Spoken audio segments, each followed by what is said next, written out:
Assalamualaikum warahmatullahi wabarakatuh. Selamat pagi, selamat siang, dan selamat malam. Yang terhormat, Bapak Vicky Fendi, SA MSc, selaku dosen pengampu mata kuliah Tata Kelola dan Manajemen Risiko kelas D013, serta teman-teman sekalian yang kami banggakan. Pada kesempatan kali ini, izinkan kami dari kelompok 2 akan mempresentasikan materi dengan berjudul Mengungkapkan Transparansi dan Pengendalian Internal. Sebelum masuk ke materi lebih lanjut, izinkan kami memperkenalkan diri terlebih dahulu. Perkenalkan, nama saya Sylvia Sasabila dengan NPM 24013010292. Saya Karissa Firda Agustin dengan NPM akhir 021. Nama saya Alisa Dayu Gayatri dengan NPM akhir 135. Perkenalkan, saya Rohma Agustina dengan NPM akhir 136.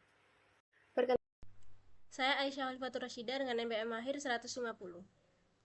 Saya Kalandria Mandabisono dengan NPM akhir 159. Saya Robiatul Adawiyah, NPM 163. Perkenalkan, saya Sandrina Bintang Alfiradita dengan NPM akhir 200. Di bagian pendahuluan yang dimana bab ini membahas bahwa dalam ekonomi modern, kepercayaan terhadap perusahaan sangat ditentukan oleh kualitas pengolahan dan tata bukaan informasi, sehingga tiga pilar utama yang saling terkait dengan Good Corporate Governance atau bisa disebut GCG adalah mengungkapkan transparansi dan pengendalian internal. Nah, mengungkapkan ini menyediakan informasi yang diperlukan agar investor dapat mengambil keputusan secara tepat dan pasar modal berjalan secara efisien. Sedangkan transparansi ini memastikan informasi tersebut disampaikan secara jelas, terbuka, akurat, dan mudah dipahami. Sementara itu, pengendalian internal ini menjamin keandalan laporan, efektivitas dan efisiensi operasi, serta kepatuhan terhadap regulasi. Maka ketiganya ini saling terkait dalam membangun tata kelola perusahaan yang sehat. Dengan pemahaman atas konsep ini penting untuk menilai komitmen perusahaan terhadap integritas, tata bukaan, dan akuntabilitas. Di bagian konsep mengungkapkan dan standar pelaporan, mengungkapkan atau disclosure merupakan penyediaan informasi perusahaan kepada pihak eksternal untuk mengurangi asimetri informasi antara manajemen dan pemangku kepentingan, sehingga mendukung efisiensi pasar modal. Informasi yang diungkapkan baiknya bersifat kuantitatif atau finansial maupun kualitatif atau non-finansial. Selanjutnya, standar pelaporan seperti Standar Akuntansi Keuangan atau SAK di Indonesia atau IFRS di tingkat global ini menyediakan bahasa dan aturan yang seragam agar memastikan bahwa laporan keuangan dapat dibandingkan atau comparable dipahami. Kemudian, terdapat dua jenis mengungkapkan, yaitu yang pertama ada mengungkapkan informasi wajib atau mandatory disclosure, yang sesuai dengan hukum dan peraturan yang ditetapkan oleh badan regulator seperti OJK atau Bursa Efek. Kemudian yang kedua yaitu mengungkapkan sukarela atau voluntary disclosure, yang dilakukan untuk perusahaan di luar kewajiban hukum, untuk meningkatkan reputasi dan menurunkan biaya modal. Dan yang terakhir yaitu prinsip utama mengungkapkan, yaitu materialitas, yang dimana informasi yang dapat mempengaruhi keputusan ekonomi yang dibuat oleh pengguna laporan. Di bagian tujuan mengungkapkan dalam laporan keuangan dengan bertujuan untuk menyediakan informasi yang bermanfaat bagi berbagai pengguna dalam membuat keputusan ekonomi. Nah, mengungkapkan ini bertujuan untuk yaitu yang pertama untuk menyajikan gambaran posisi keuangan, kinerja, dan arus kas perusahaan sehingga pengguna dapat mengevaluasi kesehatan keuangan dan profitabilitas perusahaan. Kedua, yaitu untuk membantu pengguna dalam memprediksi arus kas masa depan perusahaan berdasarkan informasi historis serta kebijakan, asumsi, dan estimasi akuntansi. Dan yang ketiga, untuk menjadi sarana akuntabilitas manajemen atas pengelolaan sumber daya perusahaan. Dan yang keempat, untuk mengurangi asimetri informasi dan risiko pasar sehingga menurunkan biaya modal. Dan yang terakhir, yaitu yang kelima, untuk memastikan kepatuhan terhadap regulasi dan melindungi kepentingan publik. Selanjutnya akan dijelaskan oleh rekan saya. Materi selanjutnya yaitu tentang prinsip fair disclosure, di mana sebuah konsep tata kelola korporat untuk mencegah pengungkapan selektif dan memastikan bahwa semua investor itu memiliki akses informasi yang setara, di mana sudah ada aturannya di Indonesia sesuai peraturan OJK tentang keterbukaan informasi atau fakta material oleh emiten atau perusahaan publik. Jika informasi material itu sudah diberikan ke pihak tertentu, maka perusahaan itu harus mengumumkan secara bersamaan atau sesegera mungkin ke publik, di mana implikasi utama fair disclosure yaitu harus melarang pengungkapan selektif, penyebaran informasinya itu harus secara luas, dan peningkatan disiplin komunikasi. Manfaatnya sendiri bagi pasar modal yaitu peningkatan keadilan dan kepercayaan investor, melindungi investor retail, meningkatkan transparansi pasar, serta pengungkapan publik lebih berkualitas. Tetapi akan ada kritik terhadap fair disclosure yaitu tentang potensi chilling effect, dialog antara perusahaan dan analis menurun karena lebih formal dan terstruktur. Nah, fair disclosure sendiri ini sudah berkaitan dengan GCG yaitu sebagai bagian dari prinsip fairness. Materi selanjutnya yaitu tentang regulasi pengungkapan tambahan, yaitu Management Discussion and Analysis, atau MDNA. Nah, di Indonesia sendiri dikenal sebagai tinjauan operasi per segmen usaha dalam laporan tahunan. Dengan tujuan MDNA sendiri, yaitu memberikan konteks angka laporan keuangan, menjelaskan alasan perubahan angka, memberi wawasan berorientasi ke depan atau forward looking. Di mana isi utama dari MDNA itu harus menjelaskan hasil operasi perusahaan itu bagaimana, likuiditas dan sumber daya modal perusahaan, tren risiko dan ketidakpastian, serta kebijakan akuntansi yang diterapkan oleh perusahaan. Nah, karakteristik MDNA yang berkualitas sendiri yaitu harus spesifik dan relevan, seimbang antara kabar baik dan kabar buruk, menggunakan bahasa boilerplate atau standar dan berulang, kemudian mudah dibaca oleh pembaca laporan keuangan atau readable. Pentingnya MDNA sendiri yaitu memberikan wawasan bagaimana cara pikir manajemen kepada pembaca laporan keuangan, membantu investor membuat keputusan lebih komprehensif, dan meningkatkan transparansi serta kualitas informasi pasar. Berikutnya adalah pelaksanaan transparansi dan saluran komunikasi. Transparansi korporat bukan hanya sekadar memenuhi kewajiban pengungkapan, tetapi memastikan informasi mudah diakses, dipahami, relevan, dan tepat waktu bagi seluruh pemangku kepentingan. Transparansi yang efektif membutuhkan komitmen dari pimpinan tertinggi serta budaya keterbukaan di seluruh organisasi. Kemudian, transparansi yang baik berarti mengkomunikasikan informasi positif dan negatif secara seimbang, serta mengakui resiko, tantangan, dan kegagalan, kemudian membangun kepercayaan jangka panjang terutama saat krisis. Berikutnya, perusahaan menggunakan berbagai saluran komunikasi seperti laporan tahunan dan laporan keuangan triwulan, kemudian situs web hubungan investor, presentasi investor dan siaran pers, panggilan konferensi analis, laporan keberlanjutan atau ESG, kemudian media sosial dan saluran digital. Prinsip fair disclosure harus dijaga agar tidak ada informasi material yang diberikan secara selektif. Berikutnya adalah transparansi dalam pengambilan keputusan strategis. Transparansi strategis berarti perusahaan tidak hanya melaporkan hasil tetapi juga menjelaskan bagaimana dan mengapa keputusan penting dibuat. Aspek utama transparansi strategis meliputi penjelasan visi, misi, dan strategi perusahaan, kemudian keterlibatan dewan direksi dalam perumusan strategi, pengungkapan matriks keahlian dewan atau board skill matrix, dan transparansi dalam kebijakan alokasi modal yaitu dividen, akuisisi, investasi, dan buyback saham. Namun di sini ada batasan wajar agar tidak membocorkan rahasia kompetitif. Kuncinya adalah mengungkapkan proses dan kerangka kerja, bukan detail sensitif. Nah, manfaat dari batasan ini adalah meningkatkan kepercayaan investor, mendorong investor jangka panjang yang stabil, kemudian membangun kemitraan strategis antara perusahaan dan investor. Selanjutnya nih ada saluran komunikasi dengan stakeholder atau pemegang saham atau RUPS. RUPS itu memegang posisi tertinggi dan fundamental. RUPS ini tuh forum di mana pemegang saham itu dapat menjalankan hak-hak mereka, berinteraksi langsung dengan dewan komisaris dan juga direksi, serta meminta pertanggungjawaban dari mereka.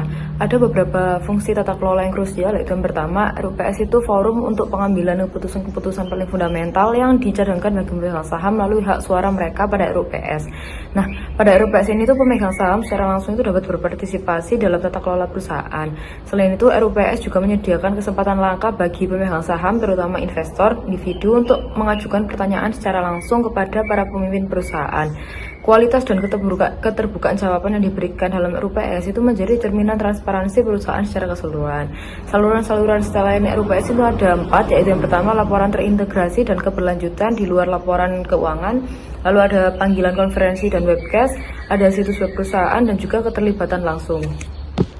Yang selanjutnya ini ada peran teknologi dalam peningkatan transparansi, yaitu dapat dilihat dalam beberapa area utama. Yang pertama, internet dan platform digital membuat akses informasi lebih terbuka. Jadi melalui situs hubungan investor, media sosial, dan sistem pengarsipan regulator seperti IDXnet, publik itu dapat melihat laporan dan pengumuman perusahaan secara cepat dan juga bersamaan.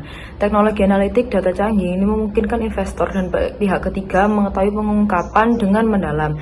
Algoritma itu dapat menyaring jutaan trik data keuangan untuk mengidentifikasi anomali atau red flag yang mungkin menandakan potensi manipulasi akuntansi.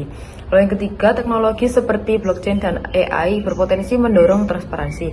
Blockchain ini bisa membuat catatan transaksi yang jelas dan sulit diubah, jadi lebih mudah dilacak dan diawasi. Sedangkan AI bisa membantu mengaudit secara otomatis, memantau transaksi langsung untuk mendeteksi penipuan, dan juga membantu pimpinan memperkirakan resiko di masa depan. Lalu selanjutnya, peran dan komponen pengendalian internal yaitu dikembangkan oleh The Committee of Sponsoring Organization of the Tradeway Commission atau COSO. Menurut COSO, pengendalian internal ini adalah proses yang melibatkan dewan direksi, manajemen, dan personel lain suatu entitas untuk memberikan keyakinan tentang pencapaian tujuan dalam kategori-kategori seperti yang pertama, efektivitas dan efisiensi operasi yang berkaitan dengan tujuan bisnis dasar entitas, termasuk sasaran kinerja dan profitabilitas. Lalu yang kedua, keandalan pelaporan keuangan yang berkaitan dengan penyusunan laporan keuangan yang andal. Yang ketiga, kepatuhan terhadap hukum dan peraturan berlaku yang berkaitan dengan ketaatan terhadap hukum dan juga peraturan yang menjadi subjek bagi suatu entitas. Nah, penerapan kerangka ini itu membantu organisasi untuk fokus pada resiko-resiko yang paling signifikan dan juga merancang pengendalian yang responsif untuk memitigasi resiko tersebut. Selanjutnya ada lingkungan pengendalian atau control environment. Kemudian ini merupakan payung yang mencakup sikap, kesadaran, dan tindakan dewan direksi serta manajemen mengenai pentingnya pengendalian internal dan standar perilaku yang diharapkan. Tetap adanya kerangka COSO 2013 yang menguraikan 5 prinsip yang mendasari lingkungan pengendalian yang efektif. Antara lain yang pertama ada komitmen terhadap integritas dan nilai-nilai etika. Hal ini harus dimulai dari dewan dan manajemen puncak yang tidak hanya menetapkan kode etik secara tertulis, tapi juga mencontohkannya melalui tindakan mereka. Yang kedua ada independensi dan pengawasan direksi, yaitu Dewan, khususnya Komite Audit, harus secara aktif mengawasi keandalan pelaporan keuangan dan efektivitas sistem pengendalian. Yang ketiga ada struktur, wewenang, dan tanggung jawab. Setiap orang harus memahami peran mereka dalam sistem pengendalian internal. Yang keempat ada komitmen terhadap kompetensi. Organisasi harus menunjukkan komitmen untuk menarik, mengembangkan, dan mempertahankan individu yang kompeten. Yang terakhir ada penegakan akuntabilitas, yaitu organisasi harus mendorong individu untuk bertanggung jawab atas tanggung jawab pengendalian internal mereka. Selanjutnya ada aktivitas pengendalian atau control activities. Aktivitas pengendalian adalah tindakan-tindakan yang ditetapkan melalui kebijakan dan prosedur yang membantu memastikan bahwa arahan manajemen untuk memitigasi risiko demi pencapaian tujuan dilaksanakan. Kerangka COSO 2013 menetapkan 3 prinsip yang berkaitan dengan aktivitas pengendalian. Yang pertama ada pemilihan dan pengembangan aktivitas pengendalian. Pengendalian tidak dirancang secara acak, melainkan secara spesifik ditujukan untuk mengatasi risiko-risiko yang telah diidentifikasi dalam proses penilaian risiko. Yang kedua ada pemilihan dan pengembangan pengendalian umum atas teknologi. Pengendalian atas sistem informasi seperti kontrol akses, manajemen perubahan, dan operasi pusat data sangat krusial untuk menjaga integritas data dan keandalan sistem. Yang ketiga ada penerapan melalui kebijakan dan prosedur. Pengendalian tersebut harus diimplementasikan secara konsisten dalam praktik sehari-hari. Aktivitas pengendalian juga dapat dikategorikan dalam berbagai cara, contohnya seperti otorisasi dan persetujuan, yaitu transaksi harus disetujui oleh personal yang berwenang sebelum dilaksanakan. Selanjutnya ada rekonsiliasi, yaitu membandingkan 2 set data yang berbeda untuk menyelidiki perbedaan. Yang ketiga ada verifikasi, yaitu membandingkan informasi dengan sumber yang telah ditetapkan. Yang ketiga ada pemisahan tugas atau segregation of duties, yaitu pengendalian paling fundamental untuk mencegah penipuan. Selanjutnya ada pengamanan fisik aset, yaitu membatasi akses fisik terhadap aset berharga. Yang terakhir ada tinjauan kinerja, yaitu membandingkan kinerja aktual dengan anggaran, perakiraan atau kinerja periode sebelumnya dan menganalisis perbedaannya. Selanjutnya akan dijelaskan oleh rekan saya. Selanjutnya yaitu ada 2 komponen terakhir dari kerangka COSO, yaitu kegiatan pemantauan serta informasi dan komunikasi. Yang pertama yaitu proses pemantauan. Jadi pemantauan itu merupakan proses evaluasi baik berkelanjutan maupun terpisah ataupun kombinasi dari keduanya yang digunakan untuk memastikan apakah masing-masing dari kelima komponen pengendalian internal itu ada dan berfungsi. Nah, ada 2 jenis utama kegiatan pemantauan. Yang pertama yaitu pemantauan berkelanjutan. Contohnya yaitu tinjauan rutin yang dilakukan oleh manajer. Yang kedua yaitu evaluasi terpisah. Nah, evaluasi terpisah ini dilakukan secara periodik serta frekuensinya itu bergantung pada penilaian risiko dan efektivitas prosedur pemantauan berkelanjutan. Contohnya yaitu audit yang dilakukan secara internal oleh fungsi audit internal. Kemudian informasi dan komunikasi, di sini terdapat 3 komponen. Yang pertama yaitu informasi. Jadi perusahaan itu harus memperoleh dan menggunakan informasi yang relevan serta berkualitas untuk mendukung efektivitas komponen pengendalian internalnya. Yang kedua yaitu komunikasi internal. Perusahaan itu harus menyampaikan informasi terkait tujuan dan tanggung jawab pengendalian internal agar sistem dapat berfungsi dengan baik. Yang ketiga komunikasi eksternal. Jadi perusahaan itu harus berkomunikasi dengan pihak eksternal mengenai hal-hal yang mempengaruhi efektivitas dari pengendalian internal, termasuk komunikasi dengan investor, regulator, dan auditor eksternal mengenai sistem pengendalian dan kelemahan yang ada. Selanjutnya yaitu implementasi pengendalian internal dan pengukurannya. Nah, ini dimulai dari Dewan Direksi dan Manajer Senior itu harus menunjukkan komitmen yang jelas terhadap pengendalian internal. Komitmen tersebut kemudian ditetapkan menjadi struktur organisasi yang jelas dengan garis wewenang dan tanggung jawab yang tegas. Nah, setelah sistem diimplementasikan, Efektivitasnya itu harus diukur secara terus-menerus melalui metode tinjauan mandiri oleh manajer hingga proses audit internal. Nah, hasilnya itu harus didokumentasikan dengan baik dan dilaporkan kepada manajer senior dan komite audit. Selanjutnya yaitu struktur organisasi dan pendelegasian wewenang. Nah, struktur yang jelas itu menetapkan peran, tanggung jawab, dan jalur pelaporan sehingga tidak terjadi kebingungan mengenai siapa yang bertanggung jawab atas suatu aktivitas. Nah, selain itu, struktur itu juga harus mendukung prinsip pemisahan tugas agar tidak hanya satu individu yang mengendalikan seluruh proses transaksi. Nah, pendelegasian wewenang ini juga diperlukan untuk efisiensi, tetapi harus disertai dengan batas wewenangan agar keputusan penting tetap diawasi pada tingkat yang tepat. Meskipun wewenang itu dapat didelegasikan, tetapi tanggung jawab akhir tetap harus melekat pada atasan. Materi selanjutnya yaitu kualitas sumber daya manusia. Kualitas sumber daya manusia merupakan faktor kunci keberhasilan pengendalian internal. Hal ini dimulai dari rekrutmen yang selektif dan diperlukan cek latar belakang untuk posisi sensitif. Kemudian diperlukan pelatihan berkelanjutan tentang tugas, kebijakan, dan kode etik untuk karyawan. Sistem evaluasi dan kompensasi harus mendorong kepatuhan, bukan hanya target keuangan. Selain itu, perlu adanya konsekuensi yang jelas dan adil atas pelanggaran agar kepercayaan terhadap sistem tetap terjaga. Kemudian, materi selanjutnya yaitu penilaian kualitas sistem pengendalian internal. Penilaian kualitas pengendalian internal merupakan proses berkelanjutan untuk memastikan sistem dirancang dengan baik dan beroperasi efektif, di mana terdapat dua tahap utama, yaitu yang pertama, evaluasi desain pengendalian untuk menilai apakah rancangan pengendalian mampu mencegah atau mendeteksi resiko secara logis. Kemudian yang kedua, pengujian efektivitas operasional untuk memastikan pengendalian dijalankan secara konsisten sesuai dengan rancangan. Materi selanjutnya yaitu hubungan Good Corporate Governance atau GCG, transparansi dan pengendalian internal. GCG, transparansi, dan pengendalian internal saling terkait dan membentuk satu sistem yang terintegrasi. Hubungan ini dapat digambarkan seperti piramida, di mana pada bagian puncak, GCG yang ditetapkan oleh Dewan Direksi melalui arah strategis. Kemudian bagian tengah, transparansi, sebagai hasil nyata dari tata kelola dan pengendalian yang baik. Kemudian pada bagian dasar, pengendalian internal, sebagai fondasi operasional yang memastikan strategi dijalankan dengan terkendali dan informasi yang dihasilkan andal.